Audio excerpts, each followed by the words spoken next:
Ja folë në telefon, se jemi në transmetim. Mi mbroma miq, mirë se keni ardhur edhe këtë të prendën në Kaktus, jemi përsëri këtu me mua Alionin, me Ermelën, me Gim, ja folë në telefon, thash se jemi në transmetim. Nuk jam të folë në telefon. Po unë të pash që ti po flisje në telefon? Jam të folë me vetën time. Okej, mirë, rregull. Alion, për ty është e rëndësishme që ai po flet me vete dhe nuk po flet në telefon, jenë të rrezi? Po pse me çat keq që ka më mirë të flasësh me vete se të flasësh telefon.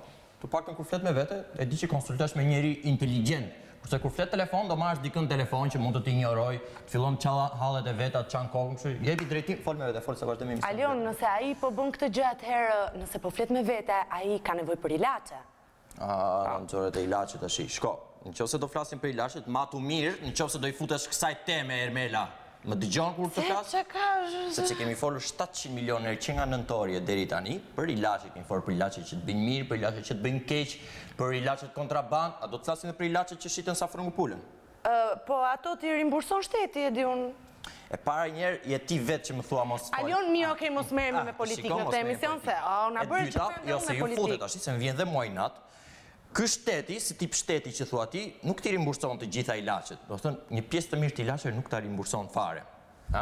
Por që përveç se nuk ti rimburson, ekziston dhe një mënyrë nga mjekët se si të bëhet një grumbull i mirë lekësh, i bollshëm kështu do të thotë, dhe ti jep një recetë mjeku që ti shkon në farmaci dhe farmacisti ti jep ilaçe për 6 muaj rresht.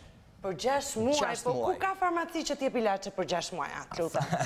A sa optimiste që është kërë, thua ti që s'ka, thua ti, hajtë se të çoj unë te një farmacist t'jep kështu për 6 muaj. Alion, te farmacia që shkoj aty për shtëpis, nuk të jep gjë.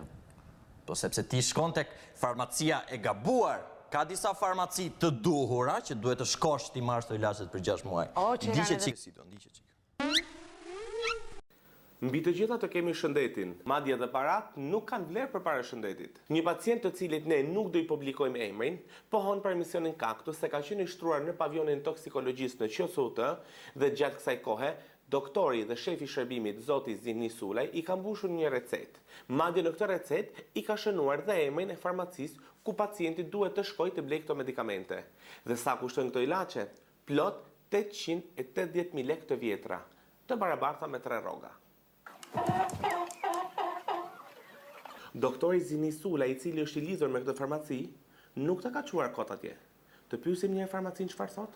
Qëllimi ishte për atë dita ka ilaçet tu, se doktori tu ka nisur në fillim. Edhe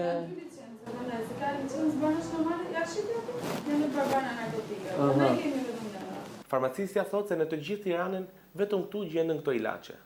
Të pyesim një urdhën e farmacistëve? Trajtimi i këtyre lloj medikamenteve bëhet në farmaci të caktuara, të cilat më parë kanë nxjerrë në Ministrinë e Shëndetësisë një leje për trajtimin e këtyre lloj preparateve. Në Tiranë nuk ekziston një farmaci, janë disa farmaci, sepse dhe pacientët të cilët kanë nevojë për kujdes paliativ dhe që marrin preparate që klasifikohen tek drogat, pikërisht drejtohen pranë farmacive të cilat janë pajisura me një licencë të tillë. Po pas ka dhe farmaci të tjerë që tregtojnë këto barna. Se zonja më përpara na tha që i kanë vetëm ato. Ta pyesim edhe një herë. Vetëm ju i tregtoni si farmaci në Tiranë? Po pse ka qenë interesuar? Tiranë dhe dje dhe pyete. Po djem se i kemi vetëm ne. Nuk i kemi vetëm ne. Ilaçin e parë, në që është bar narkotik, ne kemi neve. Vetëm ju apo ka dhe farmaci të tjerë? Ka 4-5 farmaci në Tiranë që e kanë, po nëse kanë këtë ilaç. Po pse doktori më nis me recetën me emrin tuaj? Po pse nuk shkon ta pyesësh doktorin? Po edhe ju jeni të lidhur, se doktori nuk e fut kot emrin e lit apo jo? Si? Edhe farmacia është e lidhur, them. Djali të lutem. Ka mundësi të dalësh? Nëse do t'i marrësh mirë, nëse s'do dil me zonë ku t'i jep njëri. Kemi një pyetje. Absolutisht. Është licencë narkotik, është ndodhet pranë dhe prandaj doktori nuk t'ja pas një lloj shpjegimi. Po receta është me emrin tuaj tash. Ja pas një lloj shpjegimi. Ka mundësi të dalësh? Kjo recetë ka emrin e farmacisë Elit. Kush ka? Kjo recetë. Po shko pyet doktorin, vetë çfarë të them. Doktori do më thoni sill ka tek ju sepse ju jeni afër spitalit. Po ka dhe farmaci të tjerë mujzojnë që janë afër spitalit. Madje pacienti afër banesës së tij mund të ketë një farmaci ngjitur. Doktori pse nuk e çon në farmaci të tjera? E dini se lidhja mjek farmacist ndenohet me ligj? Nuk është e lejushme që pacienti i cili për të zgjidhur problemin e vet shëndetësor i drejtohet mjekut të jetë i detyruar që të shkojë pikërisht tek farmacia që orientohet. Përveç faktit që mjeku lidhet me farmacistin dhe operojnë së bashku, problemi është dhe receta e cila kushton mbi 800.000 lekë të vjetra. Janë normale këto receta? Një shumë që i ka përcen kufit e normales për një mjekim ambulator të dhënë me recetë. Gjithsesi kjo do shikohet në qoftë se ky rast analizohet konkret, do shikohet edhe receta është dhënë apo është dhënë konform protokolleve të mjekimit dhe ku shkon afera mjek farmacist. A përfshihet kjo në kompetencat e mjekut? Mjeku absolutisht e ka të ndaluar dhe nuk i lejohet të rekomandojë të smujt se ku do t'i marrë ilaçet. Mjeku ka për detyrë të përshkruajë recetën sipas rregullave udhëzimeve që ka në përshkrimin e recetave dhe i këtu shkon detyra dhe e drejta e mjekut. Mjekut nuk i lejohet të rekomandojë farmacin ku i smujt shkojnë të marrë ilaçet. Kjo është një veprim korruptiv, mjek farmacist që është folur edhe tjera dhe që është i ndeshkueshëm për mjekun dhe për farmacistin. Nëse receta është dhënë në momentin kur pacienti ka qenë i shtruar në spital, është e lejueshme? Nëse pacienti ka qenë i shtuar në pavion, receta nuk është normale fare sepse pacientit duhet i sigurohet mjekimi si çdo smuj në pavion. Do t'i sigurojë spitali. Nuk duhet të ketë recetë për të marrë ilaçe në farmaci. Është akoma më keq.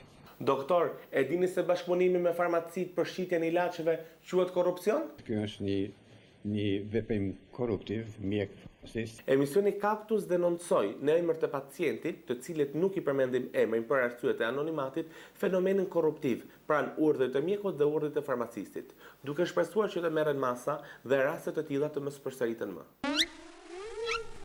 Po, tani jam po me fol me vetë. Apo shqyr? Po, se mirë bëj që nuk shkoj të doktori, se po shkoj të doktori, doktori të thot ke filan smundje, t'jepe në ilaçe, e ne filloj pije në ilaçe tonë. Ore, se jam kurioz. Një sekund, mos është më mirë që të ndrosh ilaçet, ato që të kurohesh më burr, më mirë. O, Kim, jam kurioz, çfarë sëmundje të kanë nxjerr doktori ndonjëherë kur ke shkuar i vizituar?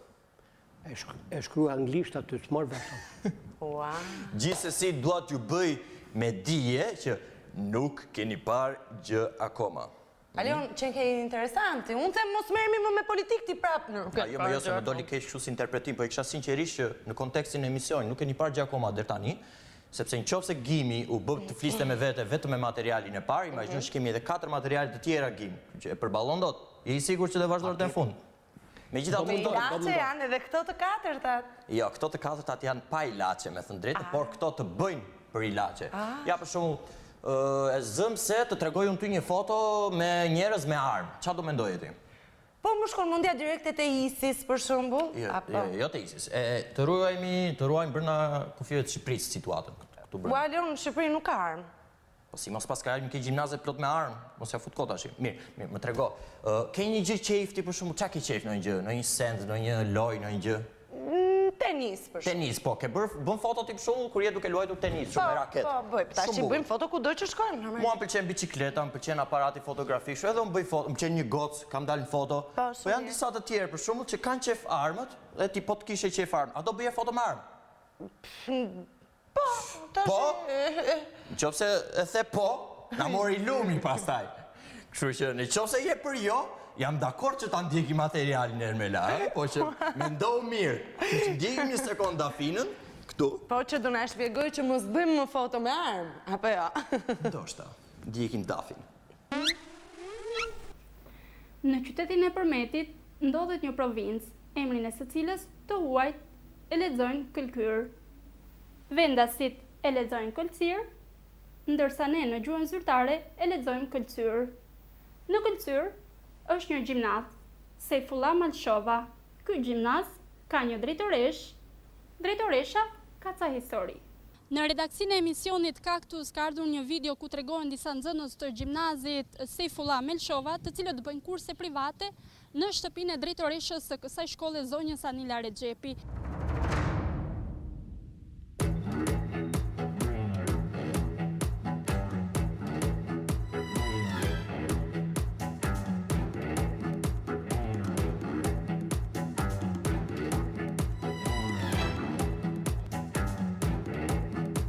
Këta janë nxënës të gjimnazit Sejfullah Malshova.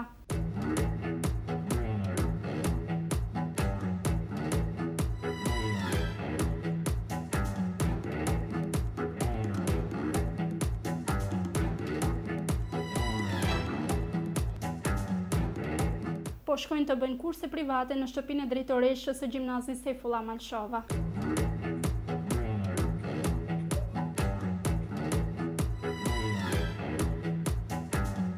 Po drejtoresha e ka parë këtë video? Absolutisht. Nuk janë absolutisht të vërtetë. Nuk ka video po të. Ke video, paraqitur organet kompetente. Absolutisht e vërtetë. Absolutisht. Si nuk qenë ka e vërtet? Unë kam një listë me 17 nxënës të këtij gjimnazi që bëjnë mësime private tek ty.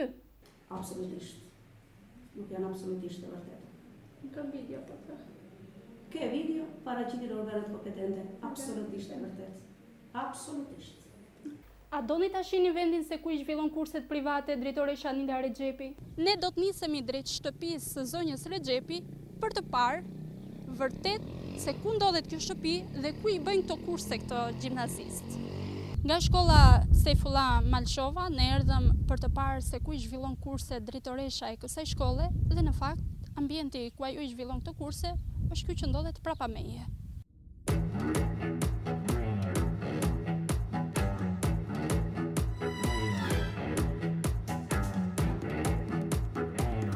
Dhe në gjimnazin Sejfullah Malshova, ku Nida Rexhepi është drejtoresh, ka dhe ca bëma të tjera.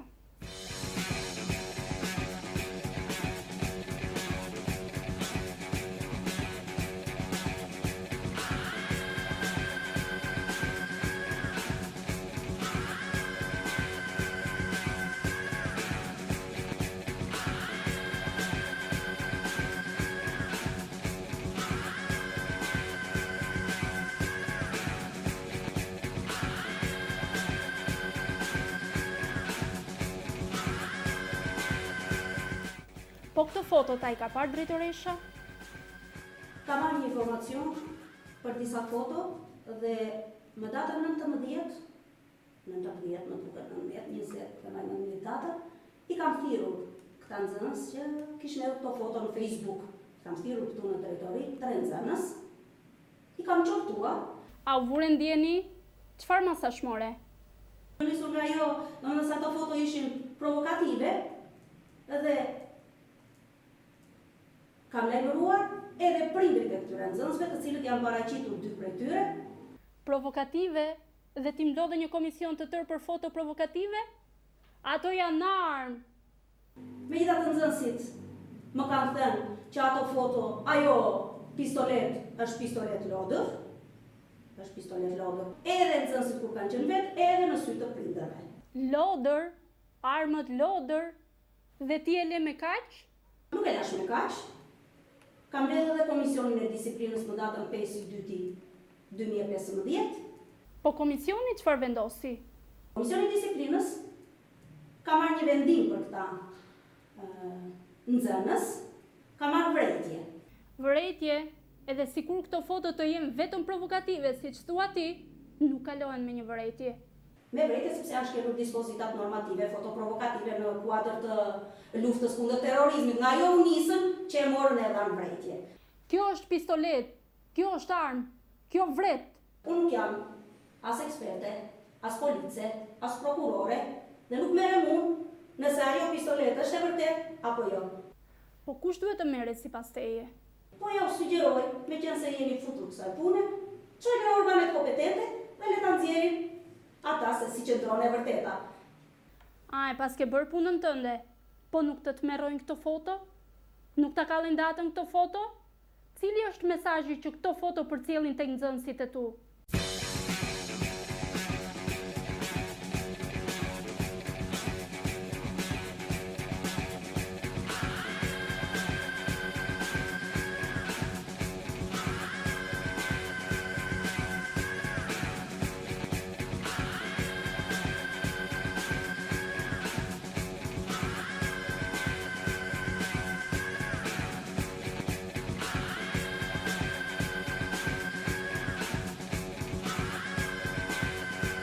Po unë për atë mesazh që ajo përcillte, ka marrë këto masa që tash. Ju si drejtori vërejtjen e dhat, po në polici, a e denoncuat rastin? Si ka mundësi që kjo pistolet ka hyrë në ambientet e shkollës? Si ka rënë në duart e nxënësit? E ku ja është kjo pistolet? Le të merr organet kompetente, unë nuk merrem me fotot se çfarë bëjnë nxënësit dhe çfarë hedhin nxënësit nëpër Facebook. Drejtoresha Nila Rexhepi, me Facebookun e nxënësve mos u merr, por duhet të merresh me sigurinë e shkollës, nga hyrën e dalin këta nxënës.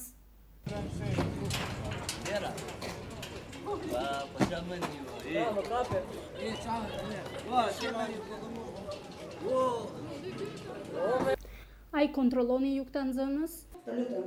Kontroll. Të lutem. Kontrollojnë nxënësit? Mbyllë të lutem.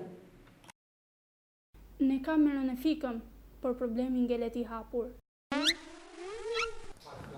Këto armët gujtu zborin mu. Buke gjumë, rehat, e në nëjë gjo tjetër. Ua, kimi qartë tua, prit më se shef edhe gruja, më. Ka Po flet me vete me siguri. Le, ja këto gratë, qaj gjithë tjetër, gjë më të rego? Nuk e them. Nuk e thua, je bërë kështu top sekret. Pa. Mirë, e lë me kaq gjim, ta di që po e lë me kaq për momentin, sepse do shkojmë diku tjetër Ermela. E diku do shkojmë apo jo? Ku ha? Do shkojmë në Parisin e Shqipërisë, që vetëm kulla i mungon ati qyteti, në Korçën e famshme. Do fillosh të nesh me politikë prap tash, se e ke zakon. Jo, Ermela, po them thjesht një emër qyteti, pse e bërë kaq posesiv edhe ti jeni bërë gjithë posesiv. Po them do shkojmë në Maliq. A ke dëgjuar? Unë nuk kam qenë asnjëherë në Maliq. Po shmirë di ka Maliq? Ka pleq, ka dyqane, ka shtëpi, e ka ishte çfarë do ketë. Po që ka mirë që nga një qytet i Shqipërisë i qetë. Okej, e the vetë qyteti i Shqipërisë, kështu që atë të qetë hiqe, nuk shkon më kur the i Shqipërisë. Po pse nuk mund të ketë Shqipëria një qytet të qetë për shembull, apo jo? Shko, me thënë të drejtën, qetësia ekziston aty, sepse edhe të rinjtë e qytetit kanë emigruar në Greqi dhe kanë ngel më shumë kjo mosha e madhe që duan këtë qetësinë që po ti e di veset e shqiptare që edhe kur është vetëm, kur është qetë si rinë këto të shkretat, nuk i rinë do të pa i hapur të lashe vetes. Po pse që kanë bërë këtë herë? Po këtë herë, këta kanë bërë këtë që hapin vetë themelet, jo të vetës së tyre se ngjan keq, po hapin themelet e shtëpive të tyre, i gërmojnë. Ha, të rëndisin themelet, nuk është romantike. Jo, se është romantike fare, është shumë e zhurmshme, shumë agresive dhe e shikoj që po vdes nga kurioziteti ta marrësh vesh, e shikoj në sytë e tu këtë, kështu që nuk do ta them vetë, do ta shoh kuriozitetin, e di kush ka shkuar. Kush? E di kush është marrë me këtë punë? Është marrë Ida. Maliqi është ai që e bën ligjin, por Maliqi është edhe ai që nuk e zbaton ligjin.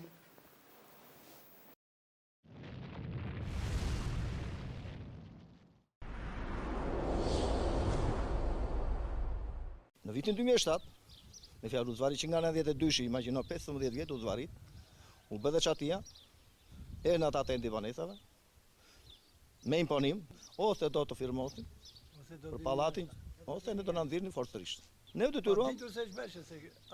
Pa lexuar dokumenta, kupton, në 2007. Ti lexuar fare dokumentin? Fare. Ishte e pranishme çdo ditë këtu derisa na u detyrua që firmos. Si mund t'i firmosni dokumentat pa i lexuar? Po këtë na kanë të enti banesave. Tu loja ndërmjet firmës ndërtuese dhe enti banesave. Atëherë edhe rruga jonë është e enti banesave. Ky pallat u përfundua pas viteve 90 me fondeve të buxhetit të shtetit nëpërmjet entit kombëtar të banesave. Punimet u bën nëpërmjet tenderimit, më pas firmuar dhe leje e shfrytëzimit, janë lidhur kontratat me banorët. Kontratat me të gjithë banorët e këtij pallati janë lidhur në vitin 2007, sipas udhëzimit në 19. Pra me kosta. Në kosta përfshihet vetëm vlera e punimeve të bëra nga enti i banesave nëpërmjet buxhetit të shtetit. Pra vetëm vlera e punimeve që janë tenderuar. Banorët kanë pretendime lidhur me këtë vlerë. Banorëve ju kemi vënë në dispozicion të gjitha dokumentacionin për të qenë sa më transparent me ta, duke vënë në dispozicion aktin e kolaudimit, letrat e prokurimit, vlerën e tenderit, lejen e ndërtimit. Të kërkojmë neve. Ne kërkojmë tani rillogaritje. Tani hajde një gjejeni se kush është ligji dhe kush është maliqi. Maliqin e pat, ligji thotë që duhet paguajnë. Pas ka ligj, por pas ka edhe maliq. Ligji është një, por maliq ka disa. Shikojmë pak të maliqin tjetër. Dhe ky maliqi tjetër është po i njëjti maliq. Në këtë maliq, në një pallat po bëhen disa punime në podrumin që është pronë e përbashkët, por që dy veta e kanë përvetësuar. Morëm shefin e urbanistikës dhe shkuam në vend që ta vërtetonim këtë denoncim. Që marrë që kemi? Arturin e njerë. Ka ardhur të shikoj për punimet që po bëhen këtu, për televizionin shqiptar, për një ankesë të I direkt ku vete që pa një pronar, pa një gjë. Si I merr ta njerëzit. Kujt unë që s'është pronari brenda? Ti di, gjej njerëzit e fut. Po ti gjej njerëzit, nuk po futem. Unë aty shpunon brenda, do t'i thosha lajmërore. Si mund futesh brenda? Nuk futem brenda. Po të pron private ti kështu. Sipas çepit. Tash ti mos më kërcëno. Edhe ju zotërin. Ka zotërin kanë ardhur. Në private s'ka si një pa lajmëruare, pa marrësh me njerëz. Ky është njëri nga pronarët. Jo, nuk të falisur. Ky është njëri nga pronarët. Të kërkove edukatën, falu se s'duhet më falësh vardhja, s'ka ndonjë punë. Po ju ti do të privat, atë në privatim, shikoj çfarë bëj unë këtu. Aty që është brenda do t'i thosha lajmëroj të vijo. Derën ose që marri. Edhe tjetër, pa unë marrësh me pronar, mos hyr ashtu. Ja ku jeti pronari, unë derës po I vinte një as kam hyrë brenda. Unë derës po I vinja, brenda s'kam hyrë dhe nuk I brenda. Se dhe po t'y brenda hy dhe kam atë të drejtë edhe brenda ty. E kam që t'shkem e te. Kushta? Tek vendi hasëm rezistencë. Dhe rezistenca filloi me pyetjen standard. Ne u larguam për të gjetur një mundësi se si mund të shikonim nga brenda punimit që po bëheshin në Bodrum. Ndërkohë, Vera ishte në zyrën e shefes së urbanistikës. Unë trokita në derën, dhe Qemali vjen mbrapa, Qemali sa mirë që erdhe i tash, kanë ardhur zotrin të kështu, ta hapet dera, aty nësë për na japin derën. Fillovje, ku futesh ti e ti s'ke të drejtë e shpron private. Unë jam inspektore, ja punoj se bashkisë, dhe unë kam të drejtë ku punojt, ty dhe ta shkalloj derën. Dhe këtu fillua sqarimet nga ana e shefes së urbanistikës. Se kemi daluar që parë djetë kemi thonë do dalosh, zonë ka e njoftimi. Ja që parë e njoftimi. Po, unë edhe me gojë të thash ato ti. Do ndaloni çdo lloj punimi derisa të sqarohet situata, derisa sillesh komplet dokumentacionin. Do vetëm se ti çojte I nuku se mi ka kërkuar nuku dhe do kthehen. Mbaro punë me I nukun dhe hajde. Aty punojnë akoma dhe sot në mëngjes punosh. Kjo është e tërë shqetësim. Mua sa për tjeni që pas me erdhi urdhri pezullimit, kam kontaktuar me kryetarin e bashkisë. I kam thënë, ju keni firmosur një urdhër pezullimit dhe më argumentoni pse. Po, të lutem, ju vërtet jeni përfaqësuese inspektore tasha. Dhe unë flas qartë sepse edhe unë drejtoj një institucion dhe I di procedurat si janë, por ju do të merrni një urdhër nga kryetari I bashkisë do vini të inspektoni në një pronë private. Unë e kam me ligj. Unë e kam me ligji për planifikimin e territorit, mua më lejon ku ndërtohet dhe ku ka ndërtime të futem pa leje. Është ligji. Unë jam ignorante dhe se di ligjin. E dëgjuat. Unë jam ignorante dhe se di ligjin. Është ignorante, nuk I njeh ligjet. Por ligji nuk I parashikon ignorancën. Ke një ligj në 98 që ka nxjerr Pandeli Majko, kur do të krijimet kalojnë në njësi. Ishte kryeministër. Kryeministri mund të nxjerrë vetëm VKM. Çfarë dokumenta ke, të lutem silli ta sqarojmë një herë, sepse ata banorët e pallatit me dystyre kërkojnë dhe këtë nga neve. Sa për sqarim, Vera është kandidate për kryetare bashkie. Ata mos flisni çfarë do faqen dhe kur pati shkruaj thjesht për bindje politike se unë jam kandidate për banorët e pallatit e merret lufta. Pa hajt. Kjo është luftë politike. Urdhron? Po ti sapo the që nuk njeh ligjet. Si mund të jesh ti kandidate për kryetare bashkie? Dhe një lloj si ne mendon edhe shefja urbanistikës. Në qoftë se ti do ta drejtosh bashkinë, siç po bën punimet atje, më mirë mos jesh kryetare bashkie. Se çfarë po bëj punime me atje? Në qoftë se pretendon për kryetare bashkie, me këtë mënyrë se si po flet tash, më mirë mos jesh Vera. Po, ashtu themi edhe ne. Vera e ndiu rrezikun dhe filloi ta dredhi. Po parti kur ke ty, Peqi ishte dëmtuar në një gjë se pishën e melit se punoshën Bodrumi nuk është prona jote thon. Ç'pun ke ti shfutesh në Bodrum? Kush është prona? Nuk është prona jote Bodrumi. Pra Bodrumi nuk është pronë e saj. E ka përvetësuar. Është ignorante se nuk njeh ligjet. Pra është si thot populli, shejtan budalla. Dhe do edhe të kandidoj për kryetare bashkie. S'ke ku të futesh pa mos sjell karta dhe dokumenta që është ende, atë pronë për bashkët e tebe. Piku abeti, certifikat pronësie ti që është tëndje? Po merr. Njëherë na the që I din ligjet shumë mirë. Njëherë na the që je ignorante. Tani dëgjoj se si është ligji tamam. Në bazë të ligjeve të shtetit shqiptar në fuqi, çdo pjesë e pallatit mbi të apo nën të është e të gjithë banorëve, vetëm nëse kjo nuk është e cilësuar ndryshe në një marrëveshje të firmosur nga të gjithë. Dhe këtu hyn Taraca, Çatia, Shkallët, Hyrja, Bodrumi dhe themelet. Pra ky është ligji. Ma ligjin e pat. Dhe tani, pak Publicitet.